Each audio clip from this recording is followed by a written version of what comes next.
നമസ്കാരം.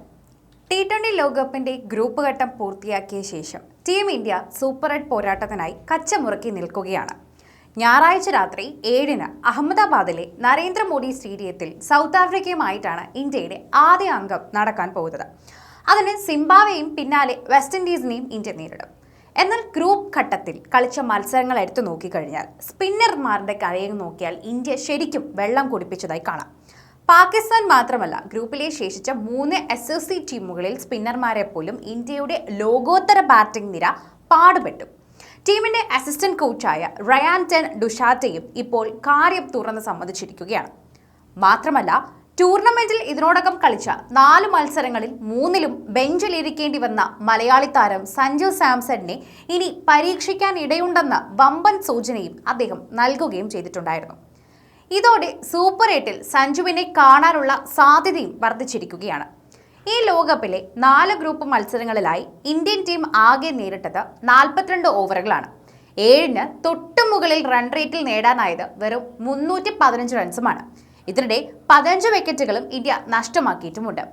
പാകിസ്ഥാനെതിരെ കൊളംബോയിൽ പ്രേമദാസ് സ്റ്റേഡിയത്തിൽ നടന്ന മത്സരത്തിൽ തന്നെ സയീം അയൂബിനെയും ഉസ്മാൻ താരിഖിനെയും നേരിടാൻ ഇന്ത്യ വളരെയധികം വിഷമിച്ചിരുന്നു.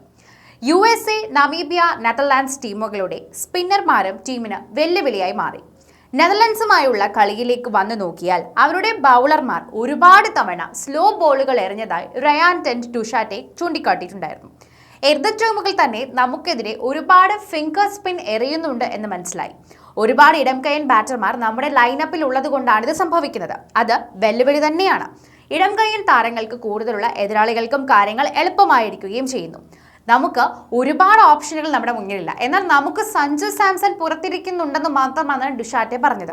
കൂടുതലും ഇടംകൈയൻ ബാറ്റർമാരായതിനാലും ഇത് ടീമിൽ സ്പിന്നർമാർക്ക് പ്ലാനിംഗ് എളുപ്പമാക്കുന്നത് കൊണ്ടും സഞ്ജുവിനെ പ്ലേയിങ് 11ലേക്ക് തിരികെ വിളിച്ചേക്കുമെന്നുള്ള ഒരു സൂചന, ശരിക്കും പറഞ്ഞാൽ ഒരു വമ്പൻ സൂചന കൂടിയാണ് അസിസ്റ്റന്റ് കോച്ച് ഇപ്പോൾ ചില വാക്കുകളിലൂടെ നൽകിയിട്ടുള്ളത്. അത് നമുക്ക് മനസ്സിലാക്കാനും സാധിക്കുന്നു.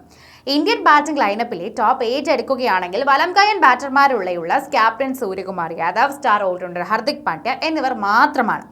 ഓപ്പണിംഗ് ജോഡികളായ അഭിഷേക് ശർമ്മ, ഇഷാൻ കിഷൻ, തിലക് വർമ്മ, ശിവം ദുബെ, റിങ്കു സിംഗ്, അക്ഷർ പട്ടേൽ തുടങ്ങിയവരെല്ലാം തന്നെ ഇടംകൈയൻ ബാറ്റർമാരുമാണ്. തുടരെ 3 ഇന്നിംഗ്സുകളിൽ ഡെക്കായ അഭിഷേകിന് പകരം സഞ്ജുവിനെ പ്ലേയിങ് 11ലേക്ക് ഇന്ത്യ കൊണ്ടുവരുമോ എന്ന് ഇനി അറിയേണ്ട കാര്യം കൂടിയാണ്. ഞായറാഴ്ച നടക്കാൻ പോകുന്ന മാച്ചിൽ അറിയാൻ സാധിക്കും. നമീബിയയുമായുള്ള 2ാമത്തെ മത്സരത്തിൽ മാത്രമാണ് അദ്ദേഹം കളിച്ചിട്ടുണ്ടായിരുന്നത്. 8 ബോളിൽ 22 റൺസ് സഞ്ജു അടിച്ചെടുക്കുകയും ചെയ്തിട്ടുണ്ടായിരുന്നു. 22 റൺസിൽ കൂടിയില്ല എന്നത് മാത്രമാണ് അദ്ദേഹത്തിനെ സംബന്ധിച്ചൊരു ഏറ്റവും വലിയൊരു മോശം പെർഫോമൻസ് ആയി നിൽക്കുന്നത്.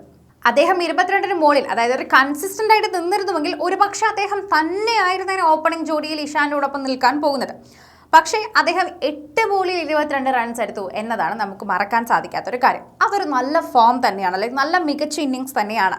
കൺസിസ്റ്റൻസി മാത്രമല്ലല്ലോ നമുക്ക് നോക്കേണ്ട കാര്യം എന്നുകൂടിയാണ് ഇപ്പോൾ ആരാധകർ ഏറ്റവും മുന്നിലേക്ക് വയ്ക്കുന്ന ഒരു പ്രധാനപ്പെട്ട വിഷയം എന്ന് പറയാം.